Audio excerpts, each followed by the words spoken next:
गर मकान मिले तो हम उसे घर बना देंगे, ईंट पत्थरों से अपनी जन्नत बसा लेंगे। खून जलाकर पेट काट कर जोड़ी है पाई पाई, चार दीवारों के बीच हम दुनिया बसा लेंगे।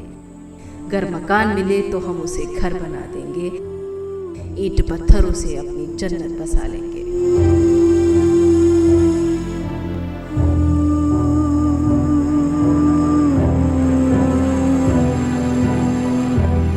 दोस्तों, हर इंसान का एक सपना होता है, एक अदद आशियाने का। हर आदमी अपनी जिंदगी में अपने ख्वाबों का एक मकान चाहता है जिसे वो अपना घर बना सके। आशियाने की यह ख्वाहिश उसे हाड़तोड़ मेहनत करने को मजबूर करती है। पाई पाई जोड़ने के लिए दिन का चैन और रात का सुकून खो जाता है और इस खून पसीने की कमाई को मकान का सब्ज़बाग दिखाने वाले बिल्डरों को सौंप दिया जाता है और इसके बाद अपने ख्वाब को हकीकत में बदलते हुए देखने का इंतजार शुरू होता है। एक जंग शुरू होती है अपने हक की। नमस्कार दोस्तों, मैं मोहसिन खान एक बार फिर आपके सामने हाजिर हूं एक ऐसा मुद्दा लेकर जो सीधा आप लोगों से जुड़ा हुआ है। बात दिल्ली, नोएडा, गुड़गांव और मुंबई सहित उन तमाम जगहों की है जहां बिल्डर आम आदमी की खून पसीने की कमाई को डकार जाते हैं। फ्लैट का सपना दिखाकर सालों से लोगों को धक्के खाने को मजबूर कर देते हैं। लाखों रुपए देने के बाद भी बायर्स को फ्लैट नहीं मिल पाता। बायर्स सड़कों पर अपना हक मांगते फिरते हैं और सबसे अहम बात, उन्हें कहीं से भी इंसाफ नहीं मिलता।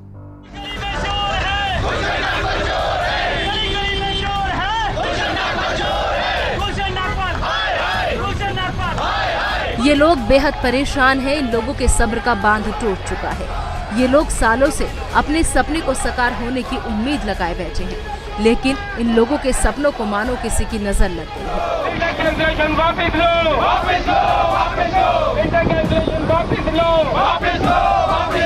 बात उन मजबूर और बेबस लोगों की हो रही है जो बरसों से अपने एक अदद आशियाने के मिलने का इंतजार कर रहे हैं। सूरत हाल कुछ ऐसी है कि इन लोगों को फ्लैट तो मिल नहीं रहा है, लेकिन हर बार एक नई तारीख जरूर मिल जाती है।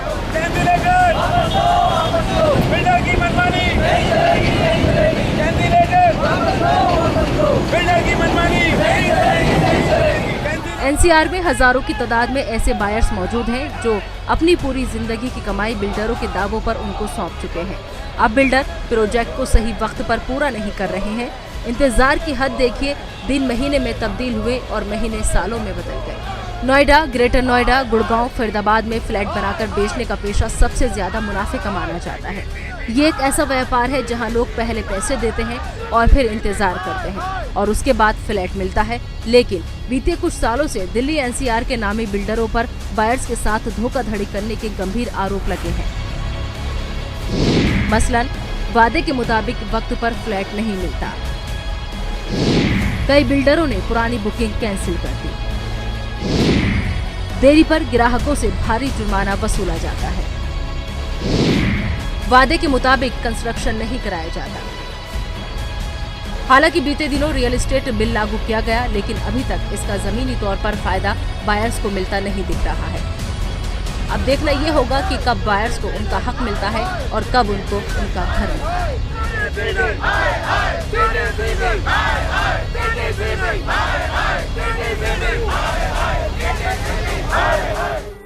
बेहद तकलीफ होती है मुझे बिल्डरों की मनमानी और आम लोगों की परेशानी देखकर। बेहद तकलीफ होती है मुझे आशियाना ना मिलने पर सड़कों पर उतरने को बेबस लोगों को देखकर। बेहद तकलीफ होती है मुझे उन लोगों को देखकर बिल्डरों की बेईमानी और सरकारी बेरुखी से परेशान हैं। बेहद तकलीफ होती है मुझे उन लोगों को सुनकर जो जिंदगी भर की कमाई बिल्डरों को सौंप चुकी हैं और उन्हें अब तक सिर्फ तारीख पर तारीख मिलती है, उनका हक नहीं।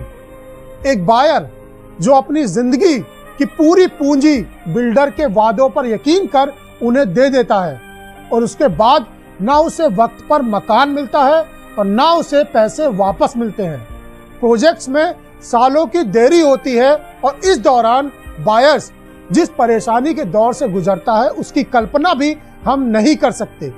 आज इसी बायर्स की मजबूरी, तकलीफ और परेशानियों को जानने और समझने की कोशिश करेंगे। इस मुद्दे पर तमाम पहलुओं पर हम बातचीत करेंगे और हमारे साथ स्टूडियो में मौजूद हैं कुछ बेहद खास मेहमान। स्टूडियो में मेरे साथ हैं बिल्डर्स की मनमानी के शिकार हुए बायर्स नवनीत कुमार सरीन, पुनीत और दिलीप जी। इनके अलावा मेरे साथ हैं कंज्यूमर एक्सपर्ट बेजॉन मिश्रा जी, जो बायर्स के हितों और अधिकारों की जानकारी देंगे। मेरे साथ हैं मुरारी तिवारी, जो पूरे मामले के कानूनी पहलू पर रोशनी डालेंगे। और इनके अलावा मेरे साथ हैं इन्वेस्टर्स क्लिनिक के डायरेक्टर संजीव भारद्वाज, जो प्रॉपर्टी एक्सपर्ट हैं। और मेहमानों में नोएडा के डीएम एनपी सिंह जी भी हमारे बीच हैं। तो मेरा सबसे पहले सवाल है नवनीत कुमार सरीन से। आपको एक बात बता दूं कि सरीन साहब को ऐसे शख्स हैं जिन्होंने 2 अलग अलग प्रोजेक्ट में फ्लैट बुक किया था और उन्हें दोनों ही जगह से सिर्फ निराशा ही हाथ लगी। नवनीत जी, सबसे पहले आपसे जानना चाहेंगे कि आपने घर का सपना देखा था जो अब तक पूरा नहीं हो पाया है, कैसा लगता है? देखिए, हमने घर का सपना नहीं देखा था, हमने ज़िंदगी की सबसे बड़ी गलती करी थी। हमने फ्लैट बुक कराया था अपनी बिटिया के लिए, उसकी शादी हो रही थी, तो हमने कहा उसके लिए उसको मकान ले देते हैं। लेकिन उसको अब कई साल हो गए, अब उसका लड़का भी 3-4 साल का होने को आ रहा है, लेकिन उसको मकान नहीं मिला और ना ही मिलने की कोई अगले कई साल तक उम्मीद है। लेकिन जब हमने पता करना शुरू करा तो हमें पता चला हम अकेले ही नहीं हैं, हमारे जैसे तो लाखों लोग ऐसे हैं जो धक्के खा रहे हैं। हर बिल्डर के पास जाओ, हर बिल्डर का एक ही हाल है, हर प्रोजेक्ट का एक हाल है, हर जगह हज़ारों लोग धक्के खा रहे हैं। तो हमने सोचा कि जब इतने लोग परेशान हैं तो क्यों ना हम अपना कोई समय लगा के सब लोगों को यूनाइट करें, ऑर्गेनाइज करें। और हमने एक मूवमेंट स्टार्ट करी और आज की तारीख में हमने मूवमेंट स्टार्ट करी। हमने रियल एस्टेट एक्ट लाने के लिए सरकार से रिक्वेस्ट करी, हमने प्रोटेस्ट करे, जंतर मंतर पे करे, नोएडा में करे, डीएनडी फ्लाईओवर पे करे, हर जगह हमने प्रोटेस्ट करा, सब कुछ करा, रियल एस्टेट एक्ट भी पास करवा दिया। लेकिन उस एक्ट को कोई स्टेट गवर्नमेंट इम्प्लीमेंट करने के लिए अभी तक तैयार नहीं है, हमें कोई फ़ायदा नहीं मिला। आज की तारीख में अभी हम हर जगह ये सुनते हैं कि मार्केट बहुत ख़राब है, मार्केट में पैसा नहीं है, बैंक पैसा नहीं दे रहे हैं। लेकिन मुझे आज तक एक बात समझ में नहीं आ रही कि वो जो पैसा हम लोगों ने दिया था उस मकान को बनाने के लिए, जिसकी हम इंतज़ार कर रहे हैं, वो पैसा कहाँ चला गया? कोई ना प्रशासन ये बात बताने के लिए तैयार है, ना बिल्डर बताने को तैयार है कि वो जो पैसा सब बाहर से लिया गया, 5.5 लाख बाहर एनसीआर में आज की तारीख में पैसा दे के इंतज़ार में बैठे हैं और पिछले 6 से 8 साल से इंतजार कर रहे हैं, कई तो और भी ज़्यादा बैठे हैं। जब हम अथॉरिटी से पता करते हैं तो पता चलता है जी बिल्डर ने लेआउट प्लान जो है चेंज करवा लिया। हमने उनसे पूछा कि हमारी कंसेंट के बिना यूपी अपार्टमेंट एक्ट 2010 साफ साफ कहता है जब तक बायर जो हैं परमिशन नहीं देंगे आप नया प्लान पास नहीं कर सकते। लेकिन कोई इस बारे में जवाब देने को तैयार नहीं। असल में क्या है कि नोएडा अथॉरिटी और बिल्डर सब मिलके आपस में फैसले कर लेते हैं, एफआईआर बढ़ा दिया जाता है और एक प्रोजेक्ट जिसमें एफआईआर बेचा जा चुका है वो एफआईआर और वो प्रोजेक्ट जो है उन बायर का है जिनको पोजीशन नहीं मिला। तो नोएडा अथॉरिटी या ग्रेटर नोएडा अथॉरिटी या किसी और अथॉरिटी के पास क्या अधिकार है कि वो उस प्रोजेक्ट में और एफआईआर बेच के वहाँ मान लीजिए फॉर एग्जांपल 100 की जगह 150 लोगों को फ्लैट बेचने का कैसे राइट दे सकती है? क्योंकि वो ज़मीन तो उन बायर की है जिनको ओरिजिनली वो प्रोजेक्ट लॉन्च करते समय बेच दिया गया, बिल्डर ने अपना पैसा ले लिया, अपना प्रॉफिट ले लिया। दिलीप जी, आपसे भी ये जानना चाहेंगे कि आपके साथ बिल्डर्स ने किस तरीके का धोखा किया? कितने महीनों या सालों से आप फ्लैट मिलने का इंतजार कर रहे हैं? जी 2010 में हमने घर बुक करवाया था सर, 2013 में घर देने का वादा था जी। बिल्डर ने स्ट्रक्चर खड़ी करी है, लेंटर कौन सा बिल्डर? मेरा अमरपाली गोल्फ होम में घर है जी। कौन सा सेक्टर? ये ग्रेटर नोएडा एक्सटेंशन में पड़ता है, नोएडा एक्सटेंशन जो बोलता है ग्रेटर नोएडा वेस्ट जी। 3 साल में देने का वादा था, आज 6 साल कंप्लीट हो गए हैं, बिल्डर का काम बीच में रुका हुआ है। बिल्डर्स के पास हम जाते हैं, अनिल शर्मा जिसके डायरेक्टर हैं उनसे हम मिले, कई बार मीटिंग हुई है। उनका कहना है कि फिलहाल मेरे पास पैसे की कमी है। हम लोगों ने पूरा पैसा दे दिया है, फिर पैसे की जैसे सर कह रहे हैं कि पैसे की कमी कहाँ से आ गई, वो हमने पैसा दिया था वो कहाँ चला गया? हम इंतजार पे इंतजार करे जा रहे हैं, वहाँ काम बंद पड़ा है, साइट पे एक भी मजदूर नहीं है और कहते हैं उन्होंने सिर्फ ये कहकर पल्ला झाड़ लिया कि मेरे पास पैसे की कमी है, मैं कोई काम नहीं करा सकता, और अगले 6 महीने का टाइम देते हैं कि 6 महीने में पोजीशन मिल जाएगा। पर जाके स्ट्रक्चर देखते हैं तो ये लगता है कि वहाँ तो 6 साल में भी इस तरह से पोजीशन नहीं मिल सकता जिस तरह से वो काम कर रहे हैं। 10 मजदूर मुश्किल से वहाँ काम कर रहे हैं, 10 मजदूरों से 6000 फ्लैट बनने हैं, कब तक कंप्लीट करवा लेंगे? सिर्फ उल्लू बना रहे हैं, पैसा लूट लिया है, अथॉरिटी के साथ मिलके खूब लूटा, अब आराम से ऐश कर रहे हैं, बिल्डर ऐश कर रहे हैं और बाहर आराम से सड़कों पे रो रहे हैं, लूट के हैं, मरने को तैयार हैं, आत्महत्या कर लेंगे, कोई नहीं सुनेगा। जब मर जाएंगे तब कोई नेता या कोई पार्टी का आके पीछे से 2 आंसू बहा देंगे कि हम उनके साथ हैं। जब हम जिंदा हैं तब हमारे साथ क्यों नहीं है वो लोग? कहाँ है सब अथॉरिटी? और सब सारा जिम्मेवार अथॉरिटी नहीं है, अथॉरिटी ने सब कुछ करवाया है। बिल्कुल, मतलब कहीं कोई सुनवाई नहीं है इतना सब कुछ होने के बाद भी। पुनीत जी, मैं आपसे पूछना चाहता हूँ कि आप लोगों को कब ये लगा कि अब अपने हक की लड़ाई सड़क पर उतर कर लड़नी पड़ेगी? ये बड़ा अच्छा सवाल है सर कि सड़क के बगैर कोई सुनता नहीं है। मतलब हमारा देश ऐसा हो गया है कि जब तक लोकतांत्रिक देश है हमारा, जब ये लगता है कि कोई कहीं सुनवाई नहीं हो रही है, जैसे अथॉरिटी में सुनवाई नहीं हो रही है, प्रशासन नहीं सुन रहा है, सरकार नहीं सुन रहा है, तो एटलीस्ट हमारे देश में ये अधिकार है कि आप सड़कों पर उतरें, वहाँ तो आपकी आवाज़ सुनी जाएगी। ये बात सही है कि हमारा जो डेमोक्रेटिक कंट्री है उसमें डेमोक्रेटिक राइट है, लेकिन जब तक आप अपने हक के लिए सड़कों पे नहीं आते, क्या वो ज़रूरी है सड़कों पे आना? जब हम लोग का काम है कि भाई हम अपने परिवार को देखें, इनकम ड्रॉ करें, अपना पालन पोषण देखें बच्चों का, तो सड़कों पे आना जरूर। अगर मैंने पेमेंट का चेक काटा है एक एग्रीमेंट के अगेंस्ट, तो वो क्या कहता है कि भाई आपको इस तय समय में मकान मिलेगा, लेकिन उसकी जगह क्या हो रहा है कि हमको मतलब सड़कों पे आना पड़ रहा है। क्यों? क्योंकि बिल्डर सुन नहीं रहा, अथॉरिटी सुन नहीं रही, सरकार अपने हिसाब से सुन रही है। अगर अब इलेक्शन आ रहे हैं तब सरकार सुनेगी। हमारा तो जो मुद्दा है वो 2013-14 में फ्लैट मिलना था हमको, और आज 16 हो गया। 70 से 100% देने के बाद भी अब मालिक नहीं है वहाँ के, और अब ये भी नहीं पता कि जो मकान है वो कब मिलेगा। अभी कुछ ऐसे बिल्डर्स के पार्टनर्स हैं जो आपस में ही लड़ पड़े, आपस में लड़के वो कोर्ट में चले गए। तो जो ब्रोशर में दिखाया था कि यहाँ पर सड़क बनेगी, यहाँ पे एमिनिटीज़ आएंगी, वो सारा लैंड ही चला गया। हमको ये पता चल रहा है पैसे देने के बाद वो भी कितने 70 से 90% पैसे लगभग जो आम्रपाली हार्टबीट सिटी है इसमें दे चुके हैं। मैं अगर बात करूं तो इसमें 1800 फ्लैट हैं। 1800 फ्लैट में से 3 फेजेस में था ये प्रोजेक्ट, 1, 2, 3 इस झगड़े के कारण पूरा साफ हो गया। वहाँ पे हम जाके एक दिन देखते हैं कि वहाँ पे पार्टीशन आ गया है। बिल्डर्स ने कुछ भी नहीं, बायर्स के साथ हैंड होल्डिंग करी, पार्टीशन आया है, तो एकदम तो नहीं आएगा ये, सडनली कुछ नहीं होता। इसकी हमेशा बैकग्राउंड होती है, वो शेयर नहीं करते। उनका सिर्फ एक मकसद रहता है कि टावर खड़े करें, स्लैब्स खड़े करें और पैसा ले लें, और पैसा जब आ जाए तो किसी दूसरी जगह में लगा दें। नोएडा में प्रॉब्लम ही है। हमारे साथ इसके साथ एक और भी हमारे साथ प्रॉब्लम आगे जुड़ गई है कि जो ज़मीन थी जिसका टाइटल था उसी में कुछ डिफेक्ट निकल गया। वो माननीय इलाहाबाद हाई कोर्ट का अगर ऑर्डर पढ़े हैं जून 2014 का, साफ साफ लिखा हुआ है कि बिल्डर और नोएडा अथॉरिटी की कोल्यूजन के कारण बायर्स परेशानी में है। इसका संज्ञान नोएडा अथॉरिटी ले और मीडिया में के थ्रू बायर्स को बताया कि इनका हक ना मारा जाए। ये ऑर्डर में लिखा हुआ है और ये पेपर्स में सब छपा हुआ है।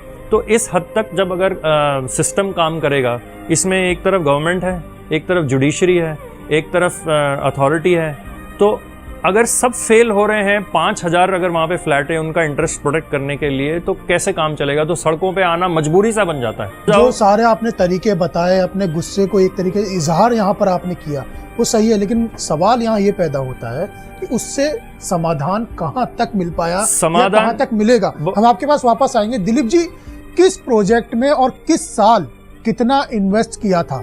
वादे के मुताबिक आपको कब तक पोजेशन मिल जाना चाहिए था? 2010 में मैंने अमरपाली गोल्फ होम में घर बुक करवाया था, जिसके मैं 28 लाख रुपए पूरे दे चुका हूं।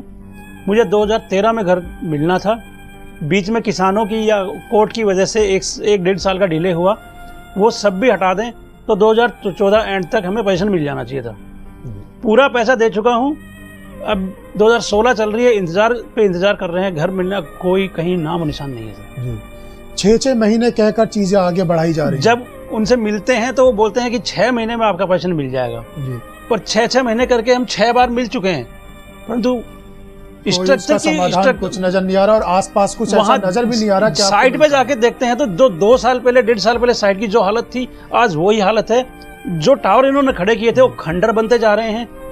सर ये जंग खा चुके हैं, सीमेंट झड़ रही है, वो कितनी सेफ रहेगी अगर मिल भी गई तो। 3 साल से वहाँ कुछ भी काम नहीं हो रहा है। फ्लैट नहीं मिला, बैंक की किस्तें भी जारी होंगी, घर का किराया भी देना होता है। किस तरह के प्रेशर में जिंदगी आप गुजार रहे हैं? सर EMI देना हमारी मजबूरी है, अगर नहीं देंगे तो घर भी हाथ से जाएगा और आगे कभी दोबारा लोन भी नहीं मिल पाएगा। यहाँ रहना है तो रेंट पे घर है, उसका किराया भी देना है। हम अपना पेट काट सकते हैं, बच्चे की पढ़ाई जो स्कूल में हो रही थी उसे नीचे स्कूल में डाल सकते हैं, पर ये चीज़ हम कंप्रोमाइज नहीं कर सकते। उनकी वजह से हमारी ज़िंदगी पूरी तरह से बर्बाद हो चुकी है, पर हमारा पैसा लेकर ही वो पूरा ऐश कर रहे हैं। हम यहाँ बस क्या बोलूँ, आत्महत्या करने के मजबूर है बस, और कोई ऑप्शन नहीं है और कोई सुनवाई नहीं है। वो आप पैसा खा के अपना आराम से बैठे हैं। अमरपाली के कम से कम 20-25 प्रोजेक्ट हैं जिनमें सब में काम रुका हुआ है, सब में, और जितने भी बाहर से मिलते हैं उन्होंने ये बोला है कि हमारा पूरा पैसा जा चुका है। जब सबका पैसा ले लिया है, घर बना नहीं रहे हैं, कल को ये दूसरे विजय माल्या बन के बाहर चले जाएंगे, फिर हमारे हाथ में क्या रहेगा? और कोई पता नहीं, कभी भी भाग सकते हैं। जब सारा पैसा हमसे ले चुके हैं, घर बना नहीं रहे हैं और कह रहे हैं मेरे पास पैसे नहीं है, तो फिर हमें कौन देखेगा? कौन देखने वाला है? सरकार और अथॉरिटी एकदम गहरी नींद में सो रही हैं। उनको कौन जगाए, कैसे जगेंगे कोई पता नहीं है। गुहार लगा लगा के थक गए हैं। हो सकता है अथॉरिटी ने भी बिल्डर से पैसा खा रखा हो, इसलिए चुप बैठे हों। बिल्डर अथॉरिटी दोनों का गठजोड़ है, उसी गठजोड़ में हम परेशान हैं। क्या कहना चाहेंगे? देखिए ऐसा है कि जो सिचुएशन है बड़ी होपलेसनेस सी हो जाती है। जैसे बता रहे हैं कि भाई अथॉरिटी के पास गए, कुछ नहीं हुआ, बिल्डर के पास तो खैर जाओ तो कुछ होता ही नहीं है, सरकार के पास जाओ वो अपने हिसाब से सुनते हैं। तो कुल मिला के जब कुछ आगे दिखता नहीं है तो होम बायर क्या करेगा?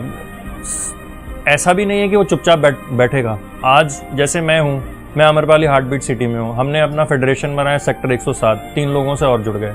सरीन साहब बैठे हुए हैं यहाँ, ये फाउंडर हैं NCR होम बायर के, हम उनके मेंबर बने, हम लोग जुड़े। अब जब तक लोग आपस में जुड़ेंगे, अपनी स्ट्रेंथ दिखाएंगे, तब जाकर के सिस्टम थोड़ा सा संज्ञान लेना शुरू करता है, थोड़ा सा सीरियसली लेना शुरू करता है, मीटिंग में उनको अटेंड करता है, सुनता है। लेकिन जो सल्यूशन है हाथ में देने वाली बात, वो भी अभी तक दूर दूर तक है।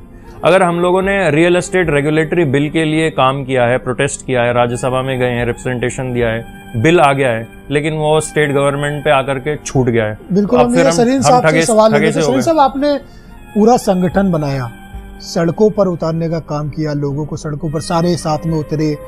क्या सोचकर आप सड़कों पर उतरे? क्या सोचकर आपने संगठन बनाया? क्या आपका विश्वास जुडिशरी से, सरकार से, प्रशासन से सबसे उठ चुका है कि आप कहीं आपको इंसाफ नहीं मिलेगा? देखिए, जुडिशरी की बात तो हम नहीं कर सकते। सबसे पहली बात तो आपको स्टेप बाय स्टेप जाना पड़ेगा। सबसे पहली बात थी कि हिंदुस्तान में कोई ऐसा कानून ही नहीं था जिसके अंडर आप रियल एस्टेट को रेगुलेट कर सकें। जब देश में कोई कानून ही नहीं है तो आपको कौन सी कानून के अंडर आप कोई सहायता लोगे? आपका यूपी अपार्टमेंट एक्ट जो है यूपी में, जिसका सब लोग रेफरेंस देते हैं, उसमें बिल्डर अगर पोजेशन नहीं देता तो कोई क्राइम ही नहीं है। अगर बिल्डर आपको पोजेशन दे देता है तो ठीक है, नहीं देता है तो कोई बात नहीं। तिवारी जी, पोजेशन में देरी के मुद्दे पर बायर्स कानूनी तौर पर क्या कर सकता है? देखिए, कंज्यूमर प्रोटेक्शन एक पहले से ही हमारे पास है जिसमें हम डैमेजेस मांग सकते हैं, लेकिन जो एक बड़ी इम्पोर्टेंट चीज़ है आज की डेट में जो यहाँ सिचुएशन है, अभी आपने देखा है सहारा श्री को 2 साल सुप्रीम कोर्ट ने अंदर रखा है, जबकि वहाँ पर कोई ऐसा स्पेसिफिक ऑफेंस नहीं था। ये सीधा केस मोशन, ये 420 का केस है जी। यहाँ आपने अगर एग्रीमेंट किया, एग्रीमेंट में जैसे सरीन साहब कह रहे हैं कि वहाँ कोई ऐसा बार है कि पोजीशन नहीं मिला तो कोई ऑफेंस नहीं है, ऐसा नहीं है।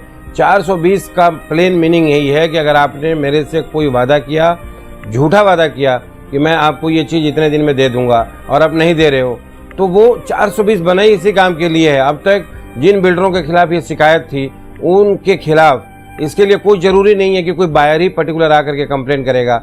ये डिस्ट्रिक्ट मजिस्ट्रेट जो एरिया के हैं, SHO एरिया का है, जो भी वहाँ का प्रशासन है, वो डायरेक्ट मुकदमा दर्ज करके इन लोगों को अंदर कर सकते हैं, पैसे की रिकवरी की जा सकती है। लेकिन कोई करना नहीं चाहता है, कोई विल पावर नहीं है, क्योंकि पूरा सिस्टम कोल्यूडेड है।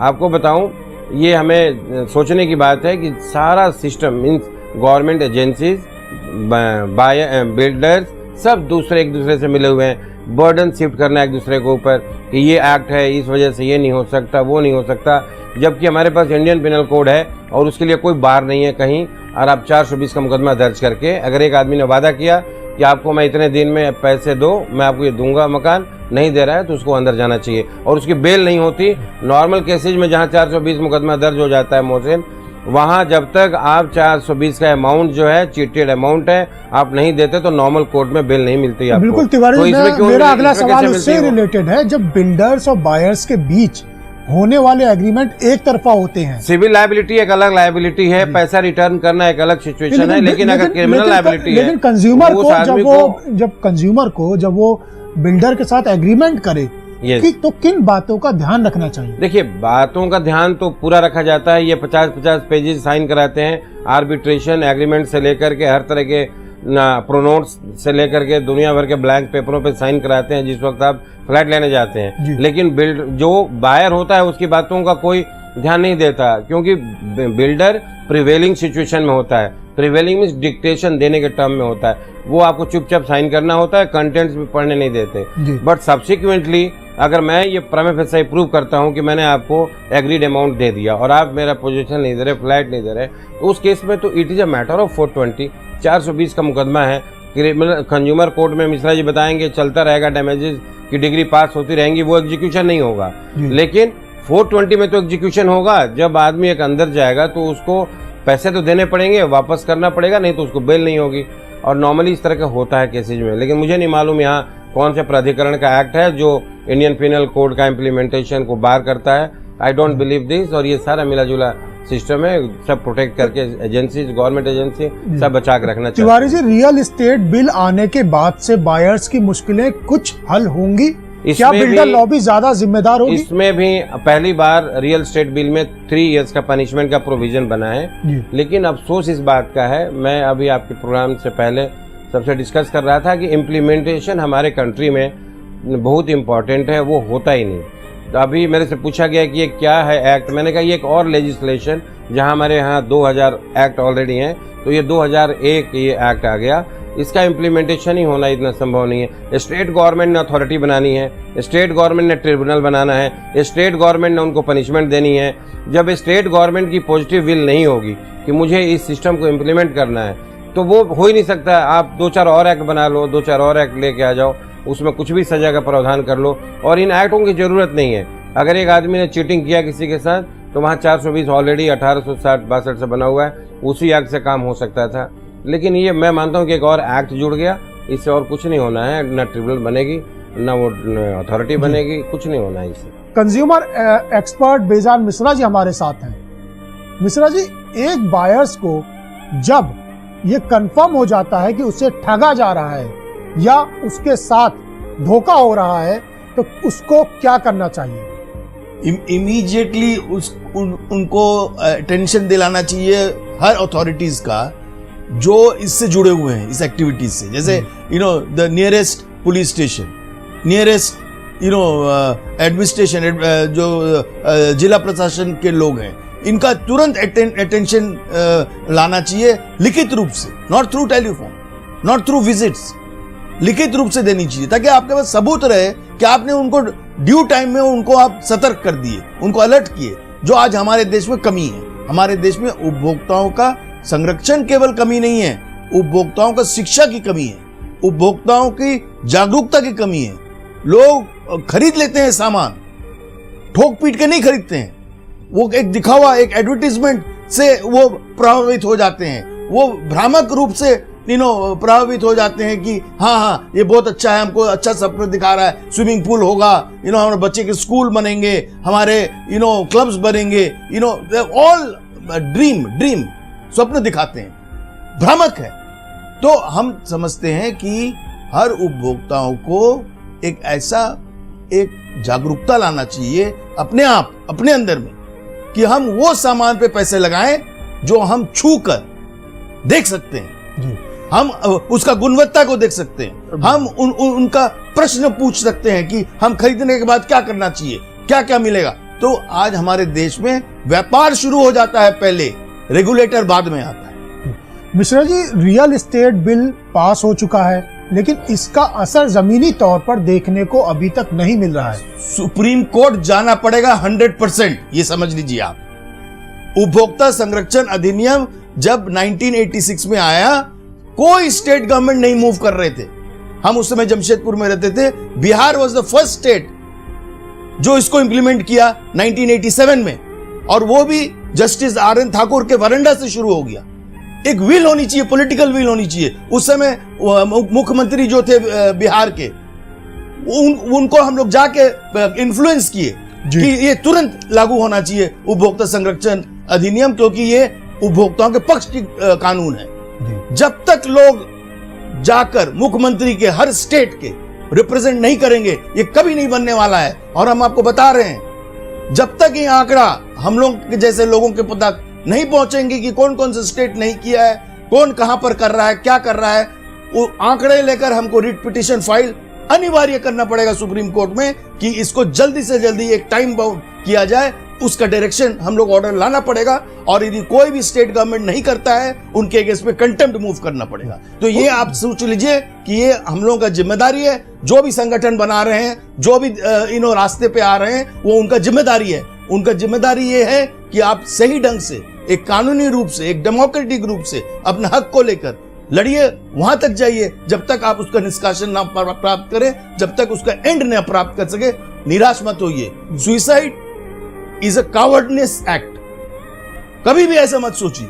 आप सोचिए हमको जीत हासिल करना है। बिल्कुल पुरी जी, यहाँ सवाल करना चाहते हैं आपसे कुछ जी। मेरा पॉइंट है बेसिकली, अब बड़ा सिंपल सी चीज़ है। जैसे अगर हम मकान ले रहे हैं, तो मकान लेने में क्या होता है कि बहुत सारी चीज़ें होती है। जैसे बताया, सेल्स ब्रोशर है, बिल्डर है, उसकी जो पुरानी फीडबैक है वो देखते हैं। लेकिन बैंक भी होता है, बैंक ड्यू डिलिजेंस करता है, बैंक लोन देता है। बैंक कोई ऐसे वैसे लोन नहीं देता। अब हमारे केस में बड़े नामी ग्रामी बैंक हैं जिनकी ड्यू डिलिजेंस है, और जिन्होंने अप्रूव करने के बाद लोन पास किए, और बहुत सारे नहीं, लेकिन कितने बैंक के चेयरमैन के अगेंस्ट में आप FIR दर्ज किए हैं? कितने बैंक के चेयरमैन को आप घसीटे हैं इस माहौल में? आप कोई भी बैंक का नाम ले दीजिए जहां पर आप चेयरमैन का अगेंस्ट में FIR लॉन्च किए। एक हमको एक उदाहरण दे दीजिए। ये बहुत अच्छा पॉइंट है ये, कि जब तक कॉलर किसी का ना पकड़े, क्या वो काम नहीं करेगा अपना? नहीं, कॉलर नहीं, लीगल रूप से जाइए। कॉलर आज नहीं, इंडिया में नहीं, कॉलर नहीं, लीगल रूप से। आप बैंक के चेयरमैन को पहले लिखिए।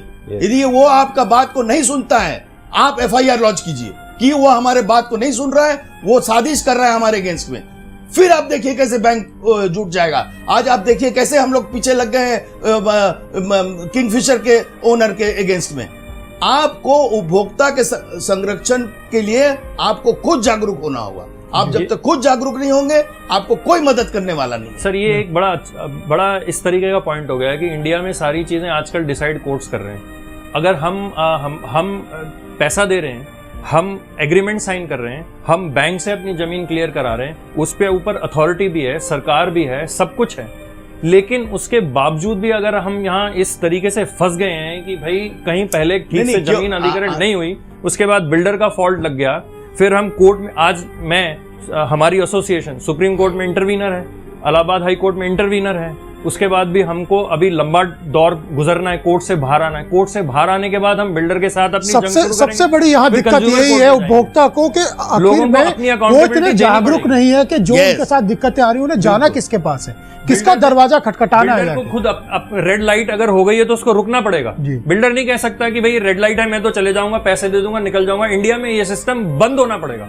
Builder has to behave. देखिए, consumer if he is rising today, कहीं पे भी देख लो, हर मीडिया में आजकल कंज्यूमर एक्टिविज्म, धरने, प्रदर्शन, प्रोटेस्ट सब जगह हो रहे हैं। एक्ट भी निकल के आया है, वो कंज्यूमर के प्रेशर से आया है। बिल्कुल, राज्यसभा में अगर ये पास हुआ है तो वो कंज्यूमर के प्रेशर से हुआ है। तो लोगों को जो सिस्टम, जिनको अपना काम करना है, बिल्डर को अपना काम करना है, अथॉरिटी को अपना काम करना है, सरकार को अपना काम करना है, अगर वो अपना काम ठीक से करेंगे तो हमारे जैसे कंज्यूमर को ये दिन नहीं फेस करने पड़ेंगे। India today must learn to practice their own accountabilities, responsibilities by their own self. जब तक आप क्वालिटी डिमांड नहीं करेंगे, जब तक आप अकाउंटेबिलिटी डिमांड नहीं करेंगे, जब तक आप ट्रांसपेरेंसी, अकाउंटेबिलिटी और क्वालिटी डिमांड नहीं करेंगे, आपको कोई देने वाला नहीं है। एज ए कंज्यूमर आपका पैसा है, आपको सोचना पड़ेगा बिल्कुल। कि हम इसको कहाँ लगाएं और किस ढंग से लगाएं। यहाँ पर जब तक आप नहीं जो हमारे कंज्यूमर हैं उन्हें जागरूक होने की जरूरत है, और जो उनके पास राइट है उन्हें समझने की जरूरत है और उसका इस्तेमाल करने की जरूरत है। काश एक छोटा सा सपना सच हो जाता, खुशियों से मेरा भी दामन भर जाता। दुआ मांगी थी हमने भी एक आशियाने की, काश अब तक मेरा भी एक घर हो जाता। फिलहाल यहाँ रुकेंगे एक छोटे से ब्रेक के लिए, लेकिन ब्रेक के बाद भी इस अहम मुद्दे पर चर्चा जारी रहेगी।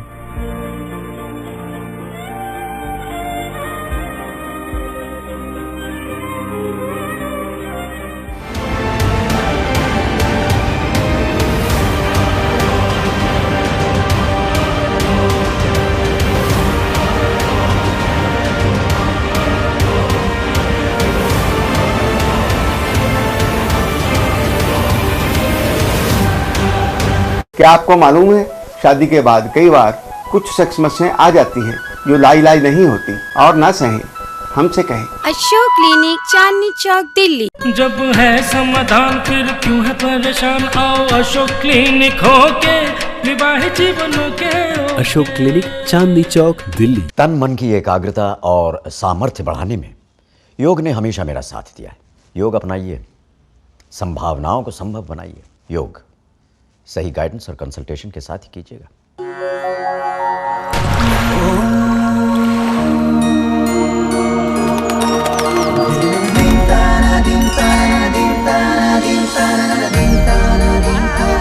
जून अंतर्राष्ट्रीय योग दिवस। योग संभावनाओं को संभव बनाए। 4, 5, 6 पंजे 30। दिमाग तो हवाई जहाज है तेरा। नाना राकेट। हाँ रॉकेट। राकेट जी कहाँ? अम्मा खेत में आई है। जा रख ले। मुन्नी बीमार जो होने वाली है। बीमार? खुले में शौच करेगी, उस पे मंडराएंगी मक्खियाँ, फिर वही मक्खियाँ तेरे बनाए खाने पर बैठ उसे दूषित करेंगी और मुन्नी को बीमार। घर में शौचालय बनवा और इस्तेमाल कर। स्वच्छ भारत मिशन, एक कदम स्वच्छता की ओर। जहाँ सोच वहाँ शौचालय। I hate that 9 to 5 rat race यार। मैं एक mighty force के लिए काम करना चाहता हूँ। I want to fly faster than the speed of sound। मैं लाइफ का हर पल एंजॉय करना चाहता हूँ। हर डायरेक्शन में, हर फ्रंट पे देश का नाम रोशन करूँ। और मैं कुछ भी करूँगा for a job that offers me all this। This is Indian Air Force। Are you up for it? क्या आपको मालूम है, शादी के बाद कई बार कुछ सेक्स समस्याएं आ जाती हैं जो लाइलाज नहीं होती, और ना सहे हमसे कहें। अशोक क्लिनिक, चांदनी चौक, दिल्ली। जब है समाधान फिर क्यों है परेशान, आओ अशोक क्लिनिक होके विवाहित जीवनों के। अशोक क्लिनिक, चांदनी चौक, दिल्ली। वो क्या है जो हम सबको प्रेरित करता रहा हिंसा के बिना स्वाधीनता के लिए लड़ने को? वो क्या है जो राष्ट्रीय दल को चालित करता है कट्टर विरोधी पर काबू पाने को? वो क्या है जो भारत के जन जन से इतनी मेहनत करवाता है आर्थिक प्रगति के लिए? प्रतिबद्धता और हमारे देश का गौरव। भारत एक और ऐतिहासिक उपलब्धि के लिए तैयार है। खुले में शौच का समापन। भारत को एक स्वच्छ और खुशहाल देश बनाने में मदद करें, ये हमारे हाथ में है।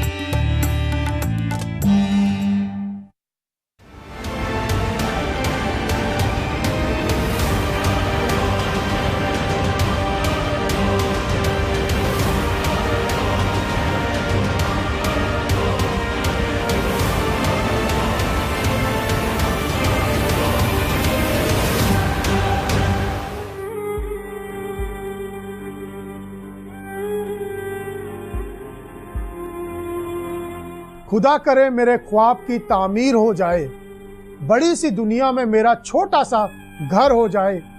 4 दीवार और एक छत की तमन्ना है बस, मौला करे मेरा ये इंतजार अब खत्म हो जाए। ब्रेक के बाद एक बार फिर से आपका स्वागत है। चर्चा का आगाज करते हैं। अब चलते हैं नोएडा, जहां से हमारे साथ मौजूद हैं नोएडा के डीएम एनपी सिंह जी। सिंह जी, सालों लगातार बायर्स परेशान होते आ रहे हैं, स्थानीय प्रशासन इसमें दखल क्यों नहीं देता? कि निश्चित रूप से समस्या गंभीर है जी, और बहुत सारे ऐसे बायर्स हैं जिन्होंने प्रोजेक्ट्स में अपना रजिस्ट्रेशन करा रखा है, लेकिन उनको पोजीशंस नहीं मिले हैं और उनमें से बहुत सारे लो सैलरीड क्लास भी है, लोअर मिडिल क्लास है। जब मेरे संज्ञान में ये तथ्य आया तो चूंकि इसके लिए प्राधिकरण यूपी अपार्टमेंट एक्ट 2010 के तहत एक सक्षम प्राधिकारी होता है, जिसको अगर कोई विवाद प्राधिकरण और रियल एस्टेट डेवलपर और बायर्स के बीच में होता है तो प्राधिकरण ही कॉम्पिटेंट अथॉरिटी है उनके ग्रीवेंस को रिड्रेस करने के लिए। मैंने प्राधिकरण से वार्ता की, पत्र भी लिखे और मैंने ये भी लिखा कि इसको ट्राइपार्टाइट वार्ताएं की जाएं और प्रत्येक प्रोजेक्ट वाइज एनालिसिस की जाए कि इसको प्रोजेक्ट को शुरू कब होना था, इसको पोजीशन कब देना था, कंप्लीशन हुआ कि नहीं, रजिस्ट्री हुई कि नहीं। इसका अपने परिणाम देखा है कि इसके अच्छे भी मिले हैं, क्योंकि फरवरी मार्च में और अप्रैल मिला के लगभग 35-40 हज़ार फ्लैट्स के रजिस्ट्रेशंस भी हुए हैं और पोजीशंस भी शुरू हुए हैं और प्राधिकरण ने काफ़ी इधर इस दिशा में प्रयास भी शुरू किया है और उत्तर प्रदेश सरकार और माननीय मुख्यमंत्री जी ने विशेष रूप से संज्ञान में आने पर प्राधिकरणों को निर्दिष्ट किया है। लेकिन सवाल यहाँ ये भी पैदा होता है कि आखिर ये स्थिति उत्पन्न कैसे हुई? अब तक सरकार, प्रशासन, नोएडा अथॉरिटी कहाँ सो रहे थे जो इतनी देरी से चीजें शुरुआत हो रही हैं? क्योंकि अब तक तो जो हमारे कंज्यूमर थे जिन्होंने फ्लैट्स खरीदे हैं वो तो सफर हो रहे थे, वो सारे परेशान हैं। नहीं, आप ठीक कह रहे हैं, इसमें कई फैक्टर्स रहे हैं। कुछ फ्लैट्स के विषय में तो लीगल इम्पेडिमेंट्स भी रहे हैं, जैसे कि एनजीटी का 10 किलोमीटर के अंदर किसी भी प्रोजेक्ट्स पर जो रोक थी, जो कुछ महीने पहले ही वो रोक हटी है, डिनोटिफिकेशन हुआ है, एक लीगल इम्पेडिमेंट की वजह से ही कुछ प्रोजेक्ट प्रभावित हुए थे।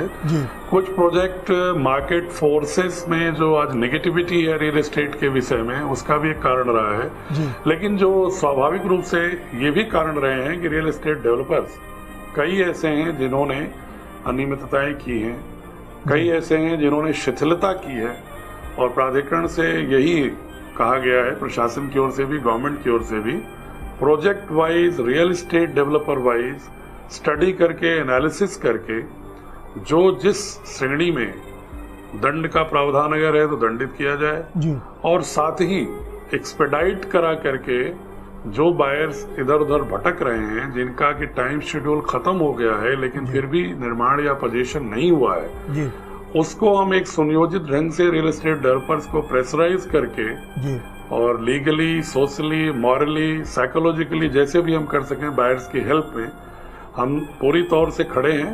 एक जिलाधिकारी के रूप में प्राधिकरणों से निरंतर हम उस पर फीडबैक ले रहे हैं। सिंह साहब, जिला प्रशासन को संवैधानिक शक्तियां मिली हुई हैं, वो आम जनता को उसका हक दिलाने के मामले में खामोश क्यों दिखाई देता है? देखिए, ये जो अधिकार है वो जिला प्रशासन के पास नहीं, नोएडा प्राधिकरण के पास है। पहले तो मैं ये स्पष्ट कर दूं आपको। जी सर। और नोएडा प्राधिकरण लैंड आवंटित करता है और ग्रुप हाउसिंग लॉन्च करते हैं और सारे कंप्लीशन, नक्शा पास करना, सारी कार्रवाई प्राधिकरण करता है। जी। जिला प्रशासन की भूमिका स्टेट गवर्नमेंट के प्रतिनिधि के रूप में जब मेरे संज्ञान में ये विषय आए हैं तो मैंने बहुत ही रचनात्मक रूप से इसमें हस्तक्षेप किया है जी। और प्राधिकरण का हस्तक्षेप भी बहुत ही सकारात्मक इधर दिखाई पड़ रहा है और मुझे उम्मीद है कि निकट भविष्य में ये समस्याएं जो हैं रिजॉल्व होंगी और मैं आश्वस्त करता हूं बायर्स को कि जो भी अधिकार जिला प्रशासन के पास है उसका अधिकार का प्रयोग करते हुए, चाहे प्राधिकरण पर दबाव डाल के मदद करानी हो या राज्य सरकार को इस संदर्भ में अवगत कराते हुए वहां से निर्देश निर्गत कराते हुए कार्रवाई करानी हो, हम पूरी तरह से जिलाधिकारी के रूप में बायर्स के साथ खड़े हैं। हमारे साथ सर यहाँ पर एक कंज्यूमर एक्सपर्ट बेजान मिश्रा जी हैं, वो आपसे एक सवाल करना चाहते हैं। जी, पहले तो हम आपको बधाई देना चाहता हूँ कि आपने जो कदम लिया वो बिल्कुल कंज्यूमर फ्रेंडली है और आपने शुरुआत किया जिससे लोगों में एक विश्वास पैदा होगा कि आप भी इस उलझे हुए समस्या को लेकर आप एक सलूशन देना चाहते हैं। मेरा सवाल केवल एक ही है कि जब भी कोई विज्ञापन निकलता है न्यूज़पेपर में कि कोई बिल्डर एक कोई प्रोजेक्ट को लॉन्च कर रहे हैं, हम समझते हैं कि वहां से आपका कार्रवाई शुरू हो जाना चाहिए इन टर्म्स ऑफ कि वो सही एक व्यक्ति हैं जो सही ढंग से विज्ञापन दे रहे हैं या वो भ्रामक रूप से विज्ञापन दे रहे हैं जिससे लोगों को किसी तरह अट्रैक्ट करके उनके जो भी कमाई हुआ पूंजी है उसको हड़पना चाह रहा है। तो हम समझते हैं कि विज्ञापन पे आप लोगों को मॉनिटर करना चाहिए, और कभी भी कोई भी व्यक्ति यदि विज्ञापन दें जो भ्रामक रूप से दे रहे हैं, उसको आपको एक काउंटर विज्ञापन देना चाहिए कि आप इनसे बच के रहिए, ये सही नहीं है। तो हम लोग यही जानना चाह रहे हैं कि इस ढंग का कार्रवाई आप अपने स्तर से शुरू करने का सोच रख रहे हैं कि नहीं? जी सर। हमेशा जी आप बिल्कुल ठीक कह रहे हैं। इस विषय में हमने ऑलरेडी 2 महीने पहले प्राधिकरणों को एक एडवाइजरी जारी किया है, और उसमें उनसे मैंने यही कहा है कि जितने भी आपके प्लॉट्स अलॉटेड हैं वो वेबसाइट पर क्लियरली होने चाहिए प्रदर्शित, और उनका क्या स्टेटस है वो भी प्रदर्शित होना चाहिए, और उसका सीएमडी कौन है, उसका एमडी कौन है, उसके टेलीफोन नंबर होने चाहिए, मैप सैंक्शनड है कि नहीं, कितने फ्लोर एफआईआर उसका क्या है, सारी चीजें क्लियर पब्लिक डोमेन में होनी चाहिए। राइट टू इन्फॉर्मेशन का दौर है प्रत्येक पब्लिक को, ताकि डिसीव होने की संभावना ना हो। सर हमारे साथ एक लीगल एक्सपर्ट मुरारी तिवारी जी भी हैं, वो भी आपसे एक सवाल करना चाहते हैं। मेरा ये आपसे कहना है कि आपकी बातें सुनकर के मुझे ऐसा लगा कि ये बर्डन शिफ्टिंग वाली सिचुएशन हो गई है, क्योंकि ये जिला प्रशासन के पास पिनल एक्शन लेने का सारा पावर है, और प्रशासन ने इन लोगों के खिलाफ आज तक कोई पिनल एक्शन क्यों नहीं लिया? क्योंकि प्राधिकरण के पास पिनल एक्शन लेने का कोई पावर नहीं होता है। इनके खिलाफ 420 या 468, 471 जो मुकदमे दर्ज होते हैं, ये जिला प्रशासन सुओ मोटो अपने ही तरफ से अभी तक इन बिल्डरों के खिलाफ, जो आउटराइटली जिन बिल्डरों ने लोगों के साथ धोखा किया है, जिला प्रशासन इस पर मुकदमा दर्ज क्यों नहीं कराती और इन लोगों को अंदर क्यों नहीं करवाती है? जी सर। तिवारी जी, आपकी बात का मैं विधिक जवाब ही दूंगा, चूंकि आप लीगल एक्सपर्ट हैं। आप जानते हैं कि अगर कोई स्पेशलाइज्ड एक्ट कोई आ जाता है अस्तित्व में किसी भी समस्या के लिए, तो पहले उस स्पेशलाइज्ड एक्ट के थ्रू रेमेडी तलाशी जाती है। हर समस्या का समाधान सिर्फ सीआरपीसी आईपीसी में ही अगर होता तो बहुत सारे स्पेशलाइज्ड एक्ट का अस्तित्व नहीं होता। यूपी अपार्टमेंट एक्ट 2010 हो, चाहे रियल एस्टेट के विषय में अभी पार्लियामेंट से इनेक्टेड जो बिल है, उसमें स्पेशलाइज्ड एक्ट, स्पेशलाइज्ड बिल इसीलिए आए हैं कि जो कॉम्पिटेंट अथॉरिटी उसको हल करे। जब प्राधिकरण किसी रिपोर्ट हम लोगों को देता है स्पेशलाइज्ड एक्ट में हियरिंग करके कि उनके स्तर की ये समस्या नहीं है, इसने फ्रॉड किया है, तो 420 के मुकदमे दर्ज भी हुए हैं। मेरे इस कार्यकाल में ही 4 लोगों के खिलाफ, बिल्डर्स के खिलाफ दर्ज हुए हैं, 4-5 लोग जेल भी भेजे गए हैं। और प्राधिकरण से मैं हमेशा शिफ्टिंग कभी नहीं करता, मैं जो मेरे दायित्व हैं उसको पूरा करता हूं और करने की कोशिश भी करूंगा। और कभी कोई लीगल मसले अगर आएंगे तो तिवारी जी आपका स्वागत भी करूंगा, कभी आकर के बैठ के अगर आप मुझे इस पर गाइडेंस देंगे और जो संभावनाएं होंगी बायर्स के हित में, definitely I will try to act. Sir हमारे साथ भी एक ऐसे बायर मौजूद हैं जिनके साथ ऐसा हो चुका है, वो आपसे सर कुछ बात करना चाहते हैं। जी नवनीत जी। सब लोग कहते हैं कि मार्केट खराब है, बिल्डरों का माल बिक नहीं रहा, लेकिन मैं एक बात जानना चाहता हूं कि जब बिल्डर पूरा पैसा ले चुके हैं तो वो पैसे की शॉर्टेज कहां से आ गई? जब पूरे बायर आपको पेमेंट दे चुके हैं इन बिल्डर्स को, तो वो पैसा तो हमारे प्रोजेक्ट पे लगना चाहिए था। दूसरा सवाल ये है कि आपने बताया कि प्राधिकरण की बहुत सारी जिम्मेदारियां हैं, और आप जब नोएडा में स्वयं ही हैं तो आप देख चुके होंगे कि नोएडा प्राधिकरण ने कितनी अच्छी तरह से अपना काम पूरा करा।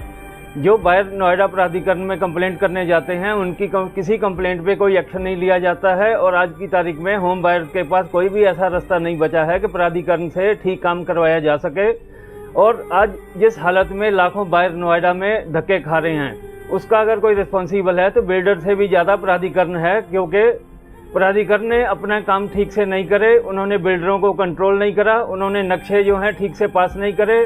और आप अगर देखेंगे कि बिल्डरों ने नए के नए अलग से एक्स्ट्रा टावर खड़े कर दिए, एक्स्ट्रा फ्लोर बना दिए, किसी बायर से कंसेंट नहीं ली गई। जिस यूपी अपार्टमेंट एक्ट का आप अभी रेफरेंस दे रहे थे, उस यूपी अपार्टमेंट एक्ट 2010 अमेंडेड 2011 की पूर्ण रूप से यूपी में धज्जियां उड़ाई गई नोएडा में, और कोई एक्शन नहीं होता।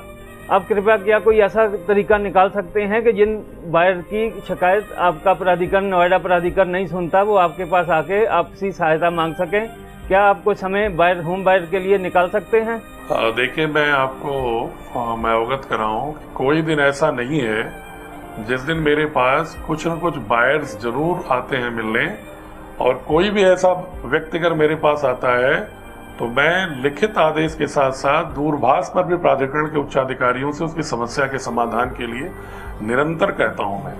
और विगत दिनों में लगातार प्राधिकरण में कम से कम 3 दिन उनके सीनियर ऑफिसर्स, बायर्स और रियल एस्टेट डेवलपर्स के बीच में ट्राइपार्टाइट वार्ताएं जो शुरू किए हैं, वो स्टेट गवर्नमेंट और मेरे इनिशिएटिव पर ही उन लोगों ने शुरू किया है। और मैं आपको पुनः आश्वस्त करता हूं कि कोई भी समूह मेरे पास आता है, समस्या ये उलझी हुई जरूर है, लेकिन कोई ऐसी समस्या नहीं होती जिसका सलूशन ना निकाला जा सके। मैं इसमें बहुत पॉजिटिव हूँ जी। और प्राधिकरण वर्तमान में जो मुझे दिखाई पड़ता है नोएडा ग्रेटर नोएडा, विगत 3-4 महीनों से जब से हमने कंस्ट्रक्टिव इंटरफेरेंस किया इसमें सलूशन के लिए, तो मुझे हर जो भी मैंने उनके पास पत्र भेजा होगा या जिस पर बात की होगी, उन्होंने निश्चित बैठक की होगी और सलूशंस की दिशा में काम शुरू किया होगा। ये मैंने जो ऑब्जर्व किया मैं आपको अवगत करा रहा हूँ। आप भी मिलेंगे तो आपके लिए मैं पूरा प्रयास करूँगा। सर, आखिरी में अगर आप प्राइम न्यूज़ के माध्यम से कंज्यूमर्स को, बिल्डर्स को कोई मैसेज देना चाहें। देखिए, मैं यही कहना चाहूँगा कि जिलाधिकारी के रूप में जो भी शक्तियाँ हमारे में निहित हैं, जो भी अधिकार हैं, जो भी दायित्व हैं, उसमें मैं पूर्णतः कंज्यूमर्स के साथ हूँ, बायर्स के साथ हूँ। जो भी लीगल फ्रेमवर्क में हो सकता होगा प्राधिकरण से कराने के लिए प्राधिकरण से प्रयास करेंगे। और अगर प्राधिकरण ये कहता है कि उन्होंने लैंडिंग नहीं अलॉट किया है, किसी ने फ्रॉड किया है, तो डेफिनेटली चाहे कितना बड़ा बिल्डर हो, सीआरपीसी में जरूर आईपीसी में कार्रवाई होगी। और अन्य भी जो लोग सुन रहे हों, अगर किसी को विधिक रूप से ऐसा लगता हो कि इन संदर्भों में कार्रवाई हो सकती है और पोजीशन भी मिल सकता है, कार्रवाई भी हो सकती है, टोटलिटी में अगर कोई इस कॉन्फ्लिक्ट के रेजोल्यूशन का कोई विकल्प किसी के पास हो, तो मैं उसका स्वागत भी करूंगा, ताकि उसको अध्ययन करके मैं प्राधिकरण के साथ बैठक करके उस दिशा में कार्रवाई करने के लिए प्रयत्न करूं। संजीव जी, हम आपके पास आना चाहते हैं और ये जानना चाहते हैं कि रियल एस्टेट सेक्टर किसी भी देश की इकोनॉमी का सबसे अहम हिस्सा होता है, और बीते कुछ सालों में इस सेक्टर में बायर्स के साथ धोखे की घटना सामने आई है। क्या सोचते हैं आप, क्या उपभोक्ता के हितों के लिए बनाए गए कानूनों का बिल्डर्स को कोई डर नहीं होता? देखिए मोहसिन भाई, इसके अंदर बड़ा सिंपल सा है कि जब भी हमने कभी, जैसे आज हम डिस्कशन कर रहे हैं रियल एस्टेट इंफ्रास्ट्रक्चर की बात कर रहे हैं, रियल एस्टेट पार्ट है इंफ्रास्ट्रक्चर का। जब किसी भी देश के अंदर कोई भी तरक्की, कोई भी इंफ्रास्ट्रक्चर, कोई भी चीज़ें आती हैं, तो उसके अंदर बहुत सारी चीज़ें उसमें डेवलप होती हैं। सबसे मेजर जो पार्ट है वो रियल एस्टेट होता है। नो डाउट, अगर हम बात करें इंडिया के अंदर, नोएडा के अंदर बात करें, दिल्ली एनसीआर की बात करें, तो सबसे बड़ा पॉपुलर एरिया रियल एस्टेट था। आज जितने भी बायर्स हैं, जितने भी डेवलपर्स हैं, चाहे फाइनेंशियल इंस्टीट्यूट हैं, माननीय कोर्ट हैं, ये सारे लोग अवगत हैं कि रियल एस्टेट के साथ क्या क्या चीज़ें पीछे बीती हैं। फॉर एग्जांपल, आज दर्द सबके हैं। आज हम लोग बैठे हैं, बायर्स हमारे साथ बैठे हैं, माननीय कोर्ट ने जिन डेवलपर्स को दंडित किया, उन लोगों ने काम किया, उन लोगों ने उसको माना और उसके बाद उस पर वर्क किया। आज सारे लोगों को अगर ध्यान से देखें तो कहीं ना कहीं किसी ने कुछ ना कुछ खोया ज़रूर है। अगर किसी ने कुछ पाया तो सबने कुछ ना कुछ खोया ज़रूर है। उसका रीज़न रहा जो तिवारी जी एंड मिशेल साहब ने सबसे पहले डिस्कशन किया कि कोई भी रेगुलेटरी, कोई भी बिल इसके लिए नहीं था। अगर थोड़ा सा पीछे चले जाएं तो सबसे पहले इंश्योरेंस सेक्टर से ये मार आती थी, क्योंकि वहाँ पर भी IRDA नहीं था। जब IRDA आया तो वो सेक्टर बिल्कुल स्मूथ, बिल्कुल सिंपल हो गया। आज कोई भी आदमी नहीं कहता मैंने पेपर साइन किए थे और मेरे को 1 के 18 मिलने थे।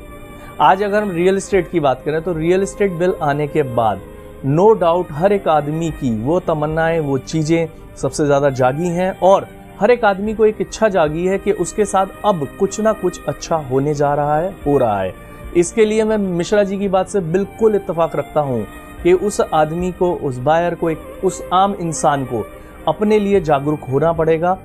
डेफिनेटली आज बात करते हैं हम एग्रीमेंट की, तो एग्रीमेंट जो होता है उस एग्रीमेंट के अंदर ऐसा कुछ नहीं होता कि कोई आदमी बिना पढ़े साइन करता है। सभी लोग साइन करते हैं, मैं भी करता हूं। मेरा अगला सवाल यही से आता है कि एक आदमी को किसी भी फ्लैट या प्रॉपर्टी में इन्वेस्ट करने के लिए किन अहम चीज़ों का ध्यान रखना चाहिए? वेरी गुड, सबसे अच्छा सवाल आपने पूछा है और इसका सबसे अच्छा जवाब होता है आज की डेट में हमारी जितनी भी अथॉरिटीज़ हैं वो कहती हैं आप किसी को भी कोई भी अमाउंट दें उसकी सबसे पहले रिसिप्ट लें, उसके साथ में जब आप उसको कोई भी अमाउंट दे रहे हैं तो उससे रिलेटेड जो एग्रीमेंट है उस एग्रीमेंट को पूरा पढ़ें। उसकी 2 कॉपियां बनाई जाती हैं, एक उस अवगत जो भी उससे इंडस्ट्री होती है, जो भी डेवलपर होता है उनको दी जाती हैं, एक कस्टमर को दी जाती है। कस्टमर पूरा उसको वैलिड कर सकता है, उसको वैध कर सकता है और सबसे बड़ी चीज अगर उसको कहीं पर भी ऑब्जेक्शन है वो ऑब्जेक्शन हैंडलिंग के लिए डेवलपर के पास जा सकता है, उसकी बनाई हुई अथॉरिटी से रिलेटेड कंसर्न कर सकता है। जैसे डीएम साहब ने भी कहा कि जब आपने कोई भी चीज किसी को भी दी है तो उसके लिए अगर आपको लगता है कि भाई ये मेरे को नहीं है, वैलिड नहीं है या ये पॉइंट मेरे लिए अच्छा नहीं है, वो उसको पहले जाके सजेशन ले, तिवारी साहब जैसे बताया उनसे सजेशन ले, और अगर उसको फिर भी सेटिस्फाइड नहीं होता तो माननीय गवर्नर यानी कि माननीय सरकार से जो भी उसके लिए ऑथराइज्ड पर्सनैलिटी है एक बार उनसे सजेशन ले सकते हैं, वो सजेशन उनके लिए मान्य होगा। एंड सबसे मेजर चीज आप ध्यान रखिए कि सबसे बड़ी चीज ये पैसा हमारा है, ये आपका है। हम जब भी कुछ खरीदते हैं तो मैं आप लोगों से रिक्वेस्ट करूंगा, आप लोग सभी लोग मेरे से बड़े हैं, एंड मार्केट के अंदर एक बड़ी अच्छी न्यूज आती है कि एक एड छपता है, एक ब्रोशर छपता है, एक वीडियो आता है और लोग उसको देखकर पैसा देते हैं। सॉरी टू से हम इंडियंस हैं, हम लोग हैं जो कि हम बिना देखे बिना पढ़े, यानी कि अगर हम लोग बात करें कोई एक छोटा सा चीज भी नहीं खरीदते बिना 100 बार देखे।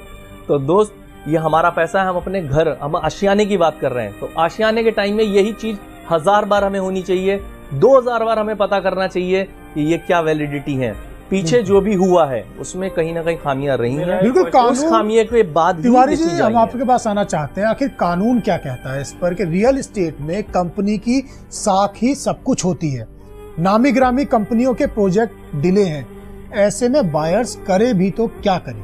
देखिए मैं मोहसिन भाई आपको एक बात बता दूं, मैं तो as a lawyer legal point of view से देख रहा हूं चीज़ों को। यहाँ भी मुझे लगता है कि हर एक जो बायर है वो मिनिमम स्टैंडर्ड उन्होंने अडॉप्ट किया। आप अथॉरिटी में जाते हैं कि ये प्रॉपर्टी रजिस्टर्ड है कि नहीं, टाइटल क्लियर है कि नहीं, आपने देख लिया, प्रोजेक्ट देख रहे हो कि खड़ा हो गया, आपको कहा गया कि आप पेमेंट दे दो, ये एग्रीमेंट है, एग्रीमेंट भी पढ़ लिया आपने, सब कुछ कर लिया। क्वेश्चन अराइजेज कि जब आपने पेमेंट दे दी और एक आदमी डिसऑनेस्टली, उसकी नीयत ही नहीं है आपका काम पूरा करके देने का, उसके नीयत में खोट है, वो ये प्रोजेक्ट लेके चल रहा है कि मैंने इतने लोगों को लालच दिखा के इतना करोड़ रुपया मैंने इकट्ठा करना है और इकट्ठा करने के बाद मैंने इस काम को बीच में इतना स्लो कर देना है कि आपको बताऊं लिटिगेशन जो कोर्ट में आते हैं मैंने देखा है और मैं हैंडल करता हूं, आप फ्रस्ट्रेट हो जाते हैं। अगर आपने एक प्रोग्राम लेके चला कि मैं 5 साल में मैं ये फ्लैट ले लूँगा, इतना पेमेंट कर दूँगा, वो प्रोजेक्ट अगर 10 साल चला गया, 12 साल चला गया, तो वो प्रोग्राम आपका फ्रस्ट्रेट हो गया। फ्रस्ट्रेट मीन्स कि वो प्रोजेक्ट जो मनी वैल्यू थी वो 5 साल पहले कुछ और थी, बाद में बिल्कुल घट के बहुत ही कम हो गई। तो इसमें से 70% तो ऐसे हैं मोहसिन जो क्लेम ही नहीं करते, वो कहते हैं कि मैंने आना क्या यार, मिलना कहीं से कुछ नहीं है, तो लेट इट गो ऑफ। इसमें जो 25-30% जो लोग हैं जिनके पास कोई चारा नहीं है वो आगे आते हैं, लेकिन उनसे भी मेरी एक शिकायत है कि आते ही एक क्रिमिनल केस जरूर दर्ज कराएं, क्योंकि यहाँ नियत में खोट है। जैसे बाहर बैठे हैं भाई लोग, मुझे नहीं मालूम इन्होंने कोई 420 का मुकदमा इन बिल्डरों के खिलाफ दर्ज कराया कि नहीं कराया, उसमें उनकी अरेस्टिंग हुई है नहीं हुई है, कोर्ट ने बेल ऑर्डर दिया नहीं दिया। आप पैरेलल दोनों सिस्टम लेके चल सकते हैं। सिविल जिसमें आपको डैमेजेज मिलेगा, आपको पैसा रिकवर होगा, ब्याज कम होगा ज़्यादा होगा, वो सिविल कोर्ट डिसाइड करती है, but at the same time आपको एक क्रिमिनल एक्शन का भी अवेलेबिलिटी है। आप FIR दर्ज करा सकते हैं, आप ये प्रूव कर सकते हैं कि ये बिल्डर इसकी नीयत में खोट है, एक प्रोजेक्ट नहीं इसने 10 प्रोजेक्ट में ऐसा किया है, एक मेरे साथ नहीं इसने हज़ारों बायरों के साथ किया है, तो हमें क्रिमिनलिटी प्रूव करने में कोई मुश्किल काम नहीं होगा। और इसमें मुकदमा क्रिमिनल साथ साथ दर्ज कराना चाहिए, क्योंकि हमारे दिमाग में ये रहता है कि ये सिविल मैटर है, ये पैसा मिल जाएगा नहीं मिलेगा, इसका कोई क्रिमिनल मैटर से लेना देना नहीं है, तो आप ऐसा ना सोचें। मैं टाइम एंड अगेन अखबारों में भी आर्टिकल आता रहता है, मैं बताता रहता हूँ कि आप पैरेलल कंज्यूमर कोर्ट और सिविल लिटिगेशन के अलावा आप क्रिमिनल केस जरूर दर्ज कराएं। जब तक नहीं कराओगे, जब तक FIR नहीं होगी, हजारों FIR जब तक नहीं होगी, जब तक ये लोग अंदर नहीं जाएं, अब तक तो इन लोगों को अंदर हो जाना चाहिए था in any case in criminal offence. लेकिन अफसोस की बात है कि मुझे नहीं मालूम कहाँ कमी है, क्यों नहीं लोग दर्ज कराते हैं, आगे क्यों नहीं आ रहे हैं। बिल्कुल इसमें करना चाहिए। आखिरी में मैं अपने पूरे पैनल से एक सवाल पूछता हूं और छोटे छोटे रिएक्शन आखिर में सबसे चाहूंगा कि जो रियल एस्टेट बिल आया है, क्या आप सबको लगता है कि उससे कंज्यूमर्स को कोई राहत मिली है या मिलेगी? दिलीप जी से शुरू करते हैं, बहुत छोटा छोटा रिएक्शन क्योंकि समय खत्म। सर, अभी तक कोई राहत नहीं मिली है। हम राज्य सरकार से ये गुहार लगाएंगे कि जल्दी से जल्दी इसको इम्प्लीमेंट किया जाए ताकि हमें कुछ सहायता मिल सके। अदरवाइज जब तक राज्य सरकार से इम्प्लीमेंट नहीं होगा, सिर्फ कानून पन्नों पे बन के रह जाएगा, असली जामा नहीं पहन पाएगा। दिलीप जी, इसमें जो मेन मुद्दा है रियल एस्टेट रेगुलेटरी अथॉरिटी, जिसको 90 दिनों में बायर्स की प्रॉब्लम को सॉल्व करके देना है, वो अथॉरिटी को ज़मीन पे आना चाहिए। इस बिल को, इसके जो फ़ायदे हैं वो हाथ में आने चाहिए, दिखने चाहिए होम बायर्स को। माननीय अखिलेश यादव जी से ये गुहार है कि वो जल्दी से जल्दी जो बिल पास किया है सरकार ने, उसको यूपी में इम्प्लीमेंट करें और राहत दिलाएं बायर्स को। पंडित जी, रियल एस्टेट बिल एक्चुअल में बिल्डर के लिए ज़्यादा बेनिफिशियल है और सिर्फ पुराने प्रोजेक्ट में रियल एस्टेट एक्ट का बिल्डर को नुकसान है, और इसलिए पूरी सरकारें, सारी की सारी देश में जितनी राज्य की सरकारें हैं वो कोशिश कर रही हैं कि पुराने प्रोजेक्ट जब तक ख़त्म नहीं हो जाते रियल एस्टेट एक्ट को प्रॉपरली इम्प्लीमेंट ही ना होने दिया जाए। और उसी का नतीजा है कि कहीं भी हम ये नहीं देख पा रहे पूरे हिंदुस्तान में कोई भी सरकार, कोई भी राज्य की सरकार रियल एस्टेट एक्ट में इंटरेस्टेड नहीं है आज की तारीख में। संजीव जी, डेफिनेटली इस रियल एस्टेट जो एक्ट है उसका सबसे बड़ा बेनिफिट मिलेगा। उसका पहला बेनिफिट है कि जो गवर्नमेंट ने कहा है कि भाई कोई भी लैंड अगर परचेज की जाएगी तब तक वो 100% पेमेंट नहीं हो जाएगी, तब तक उस पर प्रोडक्ट शुरू नहीं कर सकते। सेकंड सबसे बड़ा मेजर बेनिफिट होगा कि उसमें कहा गया है 70% अमाउंट जो है वो एस्क्रो अकाउंट खोल के प्रोजेक्ट के अंदर रखा जाएगा। जब तक प्रोजेक्ट कंप्लीट नहीं हो जाएगा तब तक उस अमाउंट को कोई विड्रॉ नहीं कर सकता। ये मेजर बेनिफिट है जो कि इस एक्ट से मिलेंगे। बिल में कई प्रोविजंस हैं जो प्रो कंज्यूमर है, प्रो कंज्यूमर रिलेटेड बिल है।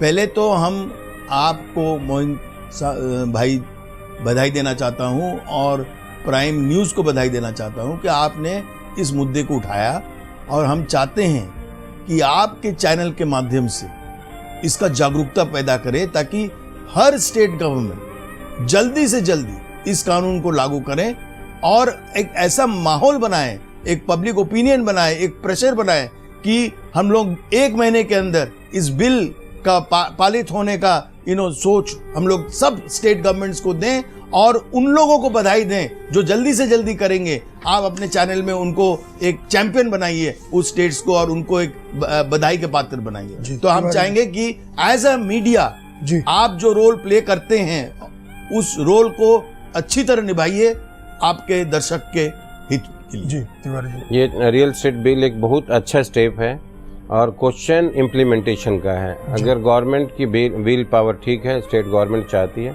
इसको इम्प्लीमेंट करें, और मुझे लगता है इससे बायरों को काफ़ी फ़ायदा होगा। बट मेरी रिजर्वेशन यही है, मुझे जो डर है अंदर से कि ये आम जो और अधिनियम है और एक्ट हैं उन्हीं की तरह ये भी पास होकर के रह न जाए। अगर ये पास होता है और इम्प्लीमेंट होता है तो बहुत ही अच्छा रहेगा सबके लिए, और मुझे उम्मीद है कि सब बायरों को फायदा हो। हम उम्मीद करते हैं कि ये पास हो और जमीनी स्तर पर इसका असर नजर आए। जिंदगी के सफर में कभी थकना नहीं, होते रहेंगे ऐसे हादसे, कभी हारना नहीं, मुश्किलें आती हैं आती ही रहेंगी, दौरे मुश्किल में कभी घबराना नहीं। आज के इस पेशकश में बस इतना ही। उम्मीद करते हैं इस प्रोग्राम के जरिए हमने बायर्स की उन तकलीफों को जाना है जिससे वो दो चार हो रहे हैं। जरूरत इस बात की है कि बिल्डर लॉबी आम लोगों की तकलीफों को समझे और जाने और उनसे किए गए वादों को सही वक्त पर पूरा करे। वहीं सरकार की भी जिम्मेदारी है कि कानून को सही तरीके से लागू करवाए ताकि आम लोगों का भरोसा सरकार और कानून पर बना रहे। उम्मीद करते हैं कि बायर्स की दिक्कतों को जल्द दूर किया जाएगा, उन्हें उनके सपनों का घर मिलेगा। इसी आशा के साथ मैं और जिंदगी की पूरी टीम आपसे लेती है विदा, ताकि अगले हफ्ते हम फिर मिले आपके एक नए ऐसे मुद्दे के साथ जिसका सीधा सरोकार आपसे है, हमसे है। नमस्कार।